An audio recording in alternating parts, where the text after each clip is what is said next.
যেরকম আপনাদেরকে জানাচ্ছিলাম যে ক্যানিং থেকে রেমালের দূরত্ব 280 কিলোমিটার, সকাল 8:30টায় যে আপডেট পাওয়া গেছে। এবার সরাসরি ক্যানিং এ নিয়ে যাব আপনাদের।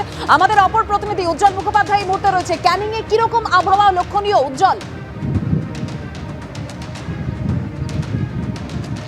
দেখো, এখানে কিন্তু এখনো পর্যন্ত বৃষ্টি নেই, অর্থাৎ আমরা যেখানে দাঁড়িয়ে রয়েছি এখনো বৃষ্টি নামেনি, কিন্তু ঝড়ের দাপট কিন্তু এখানে প্রচণ্ড। শান্তনুকে দেখাতে বলবো, দেখো যেখানে দাঁড়িয়ে রয়েছি এখানে গাছের পাতা এবং এই যে ঝড় তুমি দেখতেই পাচ্ছ, একেবারে ঝড়ের দাপট রয়েছে, দাঁড়িয়ে থাকা যাচ্ছে না রাস্তার একটা জায়গায়। এবং ইতিমধ্যেই কিন্তু এখানে প্রশাসনের তরফে একাধিক ব্যবস্থা গ্রহণ করা হয়েছে। এখানে 3খানা ক্যাম্প খোলা রয়েছে, সেই ক্যাম্পগুলোতে যাতে কোনো সমস্যা হলে প্রশাসন দ্রুত ব্যবস্থা নিতে পারে সেই ব্যবস্থা করা হয়েছে। এবং এই মুহূর্তে ক্যানিংয়ে কিন্তু যে নৌকো রয়েছে, ফেরি চলাচল, সেগুলোকে সমস্তটাই বন্ধ করে দেওয়া হয়েছে। এবং তুমি দেখতে পাচ্ছ যে একেবারে ঝড়ের দাপট যাকে বলে সেই দাপট কিন্তু শুরু হয়েছে।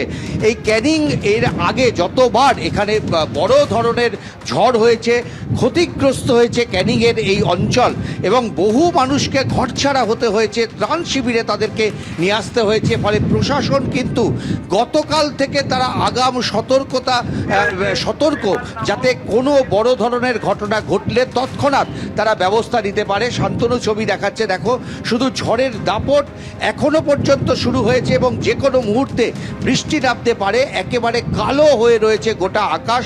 এবং তুমি যেটা বলছিলে যে মাত্র 280 কিলোমিটার দূরে রয়েছে এবং যে কোনো মুহূর্তে সেটা কত দ্রুত এগিয়ে আসবে এবং রাত্রের পর এই গোটা অঞ্চলের কি চেহারা হবে তা নিয়ে কিন্তু প্রশাসন রীতিমতন চিন্তিত। বিধায়ক, তার সঙ্গে কিছুক্ষণ আগে আমাদের কথা হয়েছে, তিনি আমাদের যেটা জানালেন যে তিনি এখানে 3টে থাকার জায়গার ব্যবস্থা করা হয়েছে। একেবারে এই যে সংলগ্ন অঞ্চলগুলোতে যারা বসবাস করে তাদেরকে এখান থেকে সরিয়ে নিয়ে যাওয়ার ব্যবস্থা হচ্ছে, যাতে কোনো রকম দুর্ঘটনা না ঘটে। এবং ক্যানিং হাসপাতালে জরুরি ভিত্তিতে যাতে চিকিৎসার ব্যবস্থা করা যায়, কারণ আমরা জানি যে ক্যানিং এর থেকে প্রশাসন সব রকম ভাবে প্রস্তুত, সমস্ত রকম সতর্কতা অবলম্বন করা হয়েছে ইতিমধ্যেই। ধেয়ে আসছে ঘূর্ণিঝড় রেমাল, আরও কাছে অতি শক্তিশালী ঘূর্ণিঝড় রেমাল। সকাল 8:30 পর্যন্ত যে খবর পাওয়া গিয়েছে, সাগরদ্বীপ থেকে রেমালের দূরত্ব 240 কিলোমিটার এবং ক্যানিং থেকে রেমালের দূরত্ব 280 কিলোমিটার। এই আপডেট সকাল 8:30টায়। বাংলাদেশের খেপুপাড়া থেকে রেমালের দূরত্ব 260 কিলোমিটার।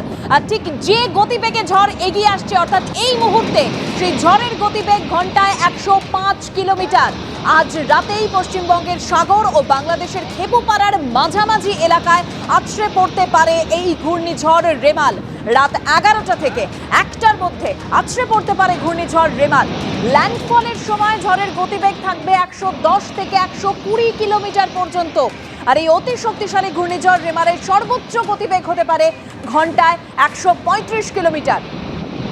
ইতিমধ্যেই দীঘার ছবি আপনাদের সামনে রেখেছি। দীঘায় সমুদ্র উত্তাল, প্রবল জলোচ্ছ্বাস, সেই ছবি দেখতে পাচ্ছেন।